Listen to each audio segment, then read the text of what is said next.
안녕하세요. 제 이름은 박영자입니다. 올해 72이에요.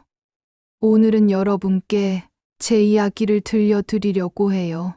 아마 많은 어머니들이 공감하실 이야기일 거예요. 그리고 혹시 저처럼 힘들어하고 계신 분이 있다면 조금이나마 위로가 되었으면 좋겠어요. 한 장 홀로서기의 시작, 30살의 나. 제 이야기는 1981년부터 시작됩니다. 그때 제 나이가 30이었어요. 갓 태어난 딸 은지를 품에 안고 남편을 떠나보낸 정말 막막했던 그 순간부터요. 성우 오빠가 마지막에 제 손을 잡고 그랬어요. 영자야, 은지만큼은 꼭 잘 키워줘. 미안해. 그게 마지막 말이었어요. 병원에서 나와서 집에 돌아오니까 은지가 울고 있더라고요. 그 울음소리를 들으면서 정말 실감이 났어요. 아, 이제 정말 나 혼자구나. 무서웠어요. 30살에 애 하나 데리고 세상에 혼자 남겨진 게 돈도 별로 없고 마땅한 기술도 없고 그런데 포기할 수는 없잖아요.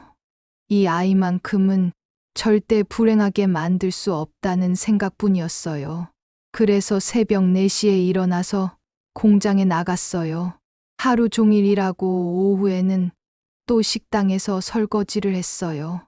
집에 오면 녹초가 되어서 하루는 너무 피곤해서 은지 우유 타다가 그만 졸아버린 거예요. 깨어보니까 은지가 제 무릎에 기대서 자고 있더라고요. 그때 정말 마음이 아팠어요. 이 작은 아이가 엄마 하나밖에 없는데 그 엄마마저 이렇게 지쳐 있으면 그날 밤에 다짐했어요. 은지만큼은 절대 불행하게 만들지 않겠다. 뭐가 되든 이 아이만은 잘 키우겠다고요. 2장 국밥집의 기적. 10년이 흘러서 제가 40이 되었을 때예요. 그동안 정말 악착같이 살았어요. 은지는 초등학교 4학년이 되어 있었고요. 어느 날 동네에 작은 국밥집이 나왔다는 소식을 들었어요. 사장님이 급하게 넘기신다고 하더라고요. 그때까지 모은 돈이 전 재산 800만 원이었어요. 턱없이 부족했죠. 그런데 신기하게도 주변 분들이 도와주시더라고요. 영자 씨 성격이면 장사 잘할 것 같다면서 돈도 빌려주시고 정말 고마웠어요. 국밥집 첫날이 기억나요. 손님이 한 분도 안 오시는 거예요. 은지가 그러더라고요. 엄마, 우리 망한 거 아니야. 그런데 둘째 날부터 한 분, 두 분씩 오시기 시작하더라고요. 제가 특별한 비법이 있었던 건 아니에요. 그냥 새벽 3시부터 일어나서 육수를 우리고 김치도 직접 담그고 무엇보다 정성을 다했어요. 손님 한 분 한 분을 정말 소중하게 생각했거든요. 손님들이 사장님 국밥은 집에서 먹는 맛이에요 라고 해주실 때 정말 힘이 났어요. 가게가 입소문을 타면서 손님도 늘고 은지 학비도 낼 수 있고 가끔은 맛있는 것도 사줄 수 있게 되었어요. 그때는 정말 행복했어요. 내가 해냈구나 싶었거든요. 세장 딸의 성장과 결혼. 은지는 정말 잘 커줬어요. 공부도 열심히 하고 착하고 대학도 좋은 곳에 들어가고 졸업해서는 괜찮은 회사에 취직까지 했어요. 제가 평생 바란 게 그거였거든요. 은지가 행복하게 사는 것. 그리고 28배 정민이라는 좋은 남자를 만나서 결혼했어요. 정민이도 정말 착한 사람이었어요. 저를 친어머니처럼 모셔주고 결혼식 날이 아직도 생생해요. 하얀 웨딩드레스 입은 은지를 보는데 눈물이 펑펑 나더라고요. 아, 내가 해냈구나. 성우 오빠, 우리 딸 정말 예쁘게 컸지? 이제 내 할 일은 다 한 것 같아. 그런 생각이 들었어요.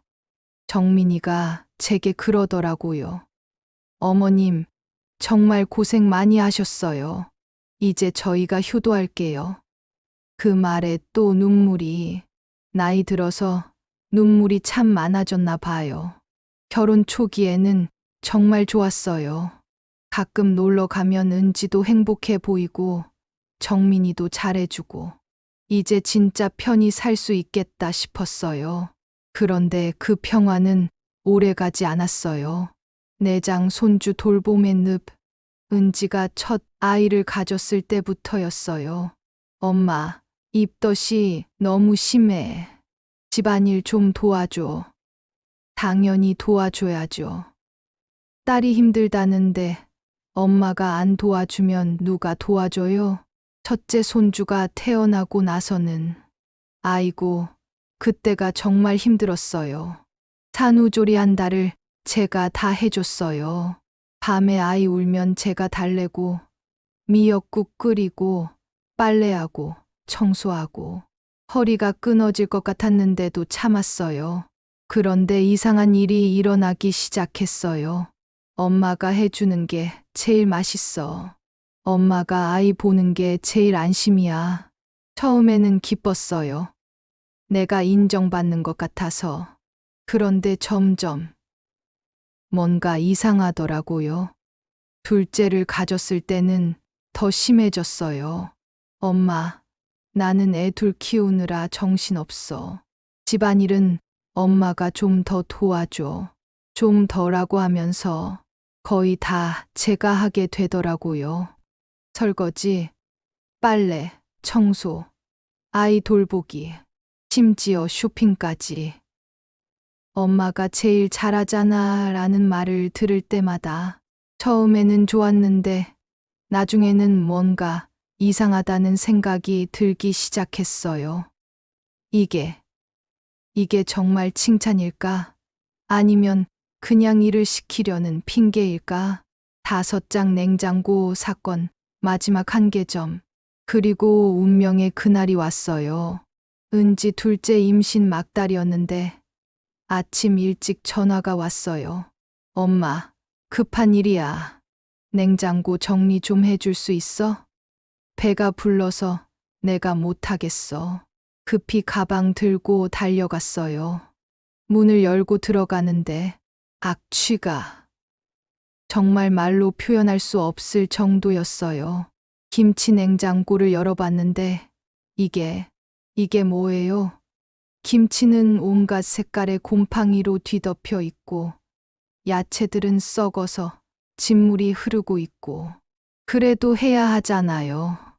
은지가 이런 걸 먹으면 안 되니까 김치통을 드러내는데 허리에 번쩍 하고 통증이 왔어요. 그런데도 멈출 수가 없더라고요. 3시간 동안 청소하고 새 김치 담가서 냉장고 가득 채워놨어요. 집에 와서 소파에 누워 있는데 눈물이 나더라고요. 내가 뭐 하는 걸까? 이른둘에 왜 이런 일을 하고 있을까? 그런 생각이 들면서 정말 서럽고 화도 나고 복잡했어요. 그날 밤에 잠을 못 잤어요.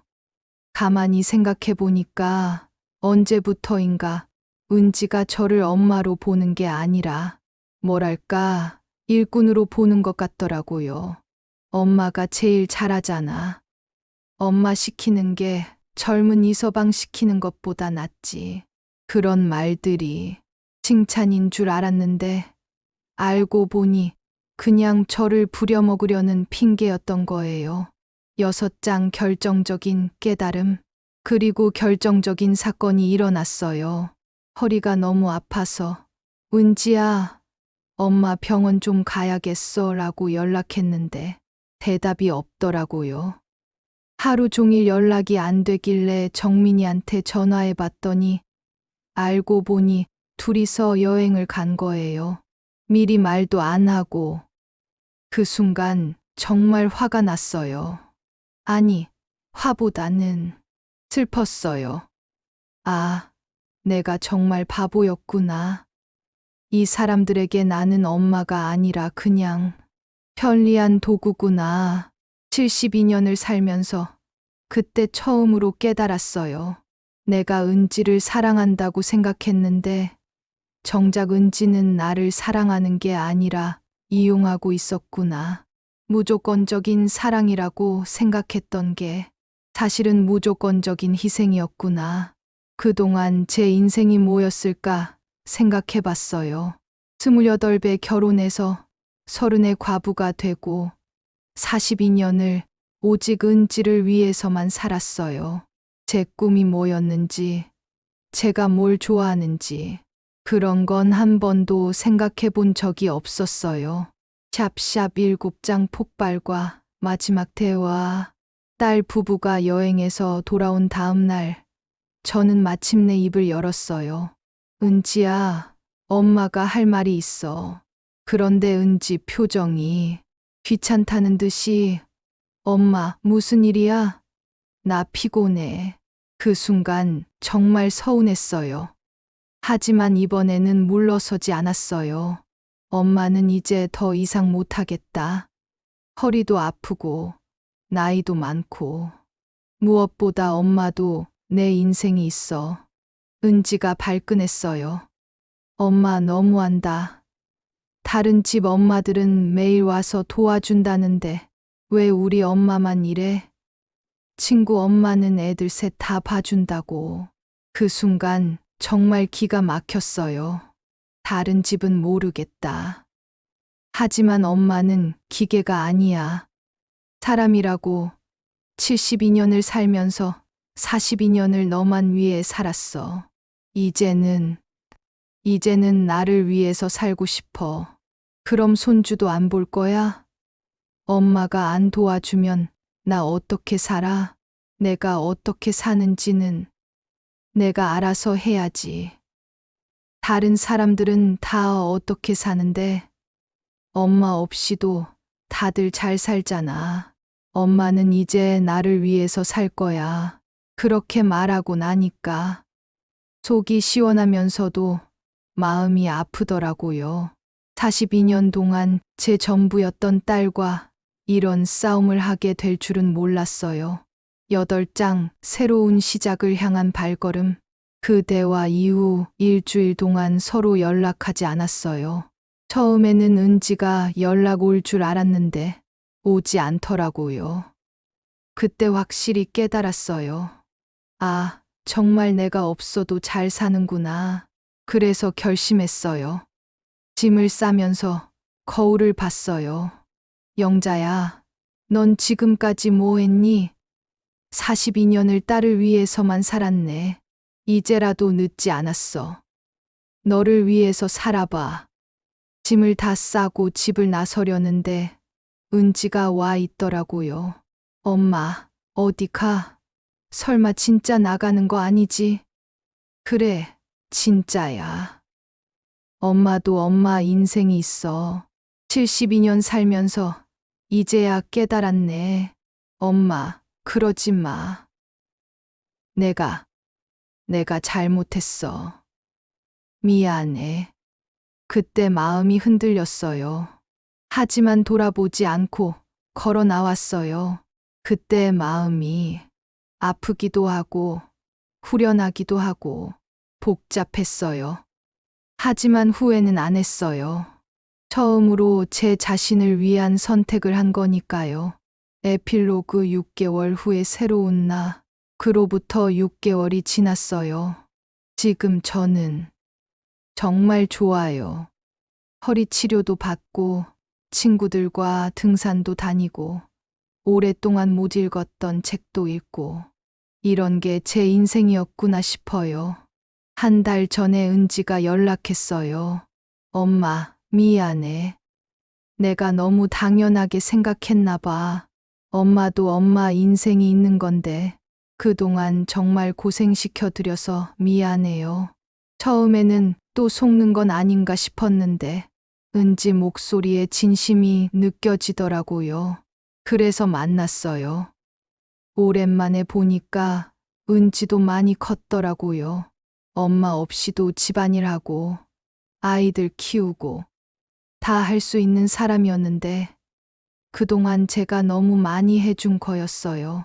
이제는 적당한 거리에서 만나요. 일주일에 한 번 정도. 그것도 제가 가고 싶을 때만. 그랬더니 오히려 관계가 더 좋아졌어요. 서로를 더 소중하게 생각하게 되었고, 은지도 저를 엄마로서 존중해주고, 요즘 제가 가장 좋아하는 시간이 있어요. 아침에 일어나서 커피 한 잔 마시면서 창밖을 내다보는 시간. 그때 생각해요. 오늘은 뭘 할까? 뭘 하고 싶을까? 72년 살면서 처음으로 하는 생각이에요. 비슷한 상황에 계신 어머니들께 꼭 말씀드리고 싶어요. 사랑은 희생이 아니에요. 무조건 참는 게 사랑이 아니라고요. 때로는 선을 긋는 것도 진짜 사랑이에요. 그리고 몇 살이든 늦지 않았어요. 자기 인생을 찾는 데는 나이가 상관없어요. 저는 72에 제 인생을 찾았어요. 늦었다고요? 아니에요. 딱 맞는 때였어요. 이제 남은 인생, 저를 위해서 살아볼 거예요. 박영자로서 말이에요.